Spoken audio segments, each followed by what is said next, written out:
The article vanished from the site at exactly 9:47 a.m., replaced by a bland page not found notice that might as well have been a tombstone for our careers. Bethany's hand trembled in mine under the conference table as our editor, Mr. Harlan, slid the printed email across the polished oak.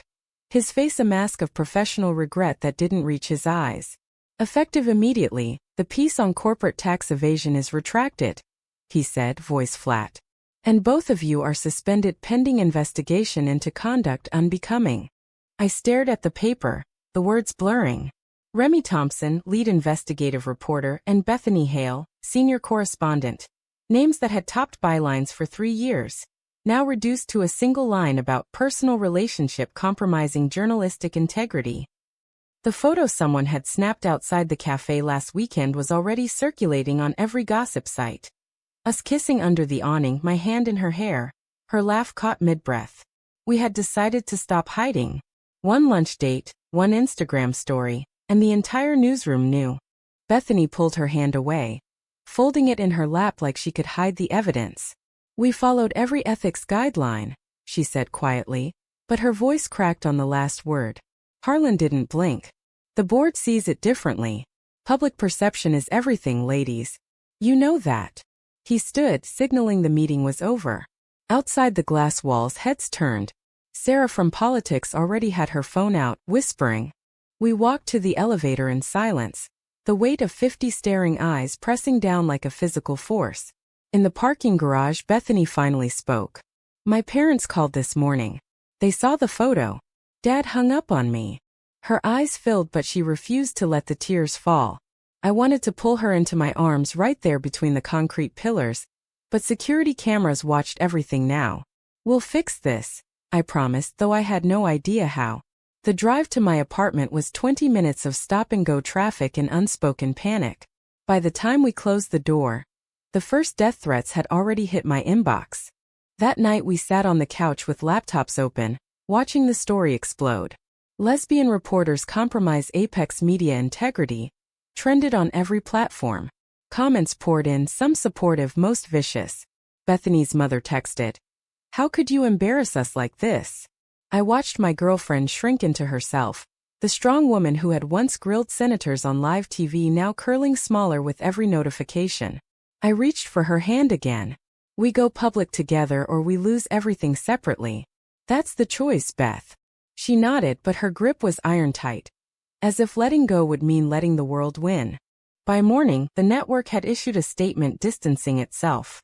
Our colleagues sent mixed messages, some solidarity texts, others radio silence. The suspension email arrived at 7:02 a.m. with instructions to turn in keycards by noon. I looked at Bethany across the kitchen island, coffee growing cold between us. They're not just punishing us, I said. They're erasing us. And I'm not going quietly. Her eyes met mine, steady for the first time since yesterday. Then we fight. But Remi, my family.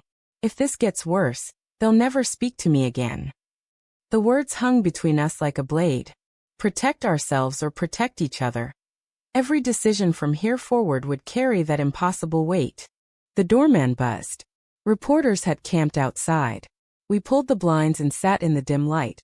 Two women who had built careers on truth, now wondering if truth was still allowed when it included who we loved. The city hummed 30 floors below, indifferent. Inside, our world had already cracked wide open. By noon, the street outside my building looked like a stakeout scene from a bad thriller. Vans with satellite dishes lined the curb, lenses trained on the lobby doors. Bethany paced the living room, phone pressed to her ear, voice low and urgent as she tried to reason with her father. Daddy, it's not a phase. It's me. It's always been me. The pause on the other end stretched so long I could hear the traffic through the speaker. When he finally answered, the words were ice. You've humiliated this family. Don't come home. The line went dead. She set the phone down with exaggerated care, as if it might shatter. I crossed the room and wrapped my arms around her from behind. She leaned back, letting me take some of the weight. They'll come around, I whispered, knowing it was a lie. Her family in Connecticut had never even met me. They thought Bethany was still seeing the nice lawyer from Yale they introduced her to last Christmas. Now the lawyer was texting her too, concerned, judgmental, offering to talk sense. My own mother left a voicemail that afternoon, calm but clipped. Honey, I love you. But maybe keep it private until this blows over. Your career. I deleted it before Bethany could hear. We couldn't afford doubt right now. At 3 o'clock our union rep called. The retraction stance. They're claiming conflict of interest because you two collaborated on the tax piece. HR wants a formal statement by tomorrow. I laughed bitterly. Collaborated? We've co-bylined 20 stories. This is about the kiss, not the reporting. The rep side. Perception, Remi. You know how this town works. We spent the evening drafting and redrafting. Bethany wanted to apologize, to frame it as a personal matter that wouldn't affect work. I wanted to call it what it was, discrimination wrapped in corporate politeness. We argued in whispers, afraid the walls had ears. If we apologize, we admit guilt, I said. If we fight, they'll leak more photos, more dirt. She pressed her forehead to mine. I'm scared for you. Your reputation was bulletproof before me. The first lawsuit threat arrived via email at midnight. A conservative watchdog group was suing Apex for promoting immorality and demanding our immediate termination. Bethany read it over my shoulder, her breathing shallow. They're coming for us with everything. We barely slept. At 4 a.m., I woke to find her on the balcony, wrapped in my robe, staring at the skyline. I stepped out and stood beside her. Whatever happens tomorrow, we walk in together. She turned, eyes red but determined. Together, she echoed. But I could see the calculation behind her gaze, the same one I was making.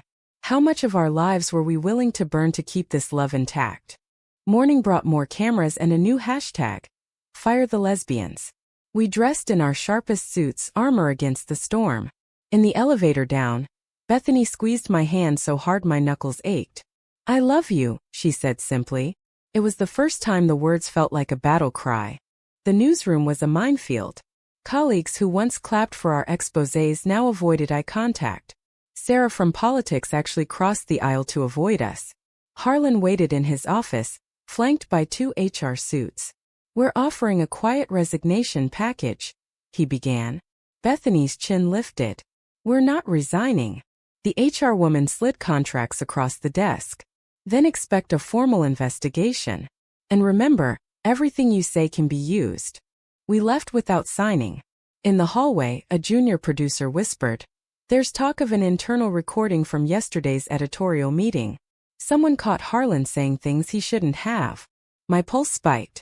If that tape existed, it could change everything or destroy us faster. Bethany's eyes met mine, wide with the same terrifying hope. The war had just found new ammunition. The recording surfaced on a private Slack channel at 10:17 a.m., forwarded anonymously with the subject line, You need to hear this. I clicked play with Bethany leaning over my shoulder in the empty break room. Harlan's voice filled the small space, cold and clinical. Look, the tax piece was solid, but we can't have 2 women dating on air. Optics. Viewers will tune out. And frankly, the board is old school. Pull the article, suspend them, and let the story die. A second voice, our senior VP, chuckled. Besides, Hale's family donates to the right causes. This could get messy. Laughter followed. Then Harlan again. If they fight back, we leak the photos. End of discussion. Bethany's face drained of color. They were never going to give us a fair hearing. My hand shook as I saved the file to 3 different drives. This wasn't just bias. It was conspiracy caught on tape. We had leverage now, dangerous career-ending leverage. We didn't speak until we were back in my apartment, doors locked, phones on airplane mode. We release this and the whole newsroom burns, I said. Bethany paced. Or we use it to negotiate our jobs back. Quietly. No one else needs to know. I stared at her. Quietly. They just admitted they're willing to destroy us to protect ratings. Silence is what got us here. The argument lasted hours. She wanted protection for her family's reputation. I wanted justice for every journalist who'd ever been forced into the closet. By evening we were both exhausted, voices raw. If we leak it, she said finally, we become the story forever. No network will touch us. I took her face in my hands. If we don't, we become their cautionary tale. Which future do you want? That night the death threats escalated. Someone posted our home address. Bethany's sister called screaming that their mother had been hospitalized from stress. I held Bethany while she cried, the sound breaking something deep inside me. At 2 a.m. my phone buzzed. An unknown number. "We know about the tape. Delete it or we release worse." I showed her the message. Her eyes hardened. "They're scared." We decided at dawn. We would send the recording to our union rep first, then to the board with a demand. Reinstate us, issue a public apology, and reform ethics guidelines. No leaks to the press yet. It was a calculated risk, the kind that could either save us or bury us. The union rep called back within the hour. "This is dynamite.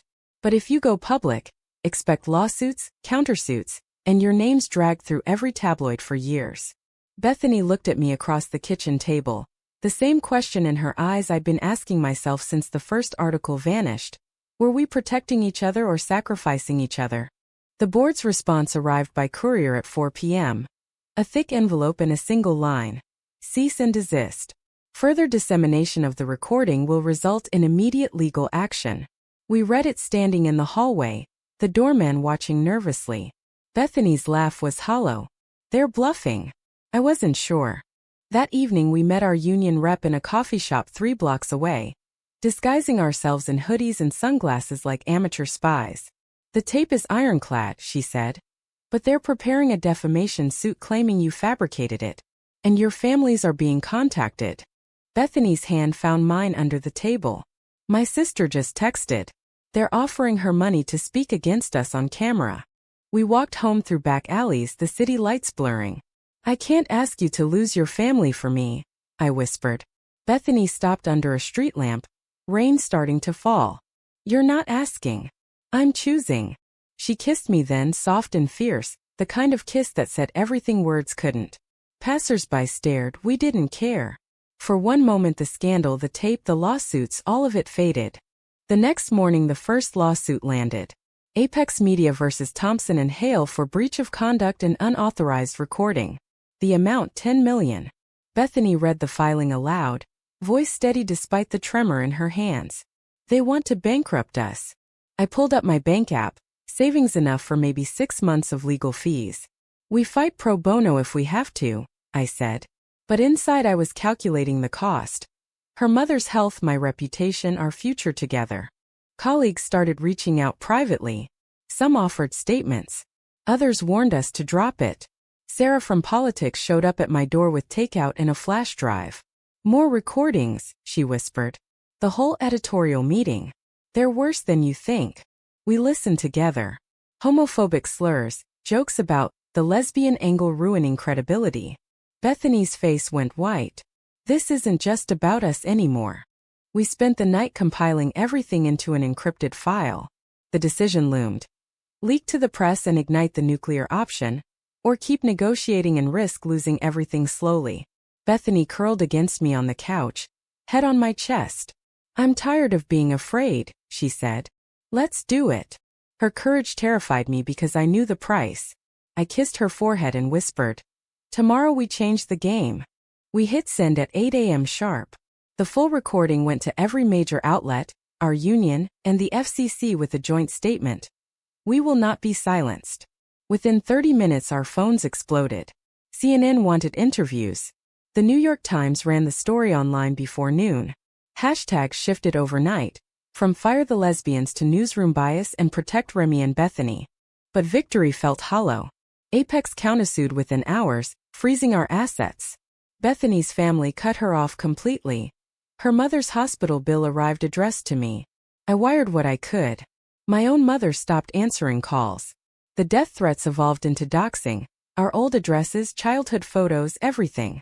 We holed up in a friend's cabin upstate, no Wi-Fi, just the two of us and the reality of what we'd unleashed. Bethany chopped wood out back like she could physically hack away the pain. I cooked simple meals and watched her, heart aching. At night we talked for hours, about the stories we still wanted to tell. The life we imagined before the photo. The fear that love might not be enough. "I don't regret us," she said one evening by the fire. "I regret the world that made us choose." The first deposition came via video link. Harlan sat across the screen, polished and cold. "You violated policy." I slid the new recordings forward. You violated basic human decency. The lawyer objected. The judge ordered mediation. Outside the virtual room, Bethany waited, biting her lip. We're still standing, I told her. But the cracks showed. She cried in the shower where she thought I couldn't hear.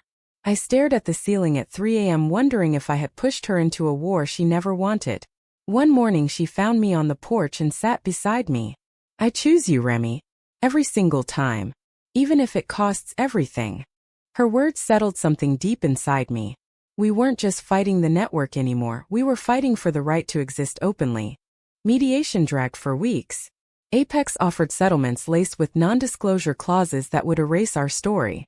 We refused everyone. Public support swelled. Donations poured in for legal fees. Fellow journalists wrote op-eds. Even some board members quietly resigned. But the personal toll mounted. Bethany's father had a heart scare. She flew home alone, returning with hollow eyes and no reconciliation. My mother finally texted, "I'm proud of you. Just scared. Small mercies." In the final hearing, the judge ruled in our favor on the recording's admissibility. Apex settled out of court. Full reinstatement, back pay, and a public apology drafted by us. We walked out of the courthouse into a wall of cameras. Bethany took my hand in front of the world. No hiding, no apology. "We did it," she whispered as flashes popped. 6 months later we were back at Apex. Different roles, stronger voices. The newsroom had changed. Diversity training became mandatory, and the old guard was quietly phased out. But the scars remained. Bethany's family still sent holiday cards with careful wording. My mother visited once, tentative but trying. We sat on our new balcony overlooking the Hudson one crisp evening, wine glasses in hand. The city lights glittered like they always had, but now they felt earned. "Worth it?" I asked softly. Bethany smiled, the same smile that had started everything outside that cafe. "Every single second." True or false? Silence truly is the only way to survive when the world demands you choose between love and everything else you've built.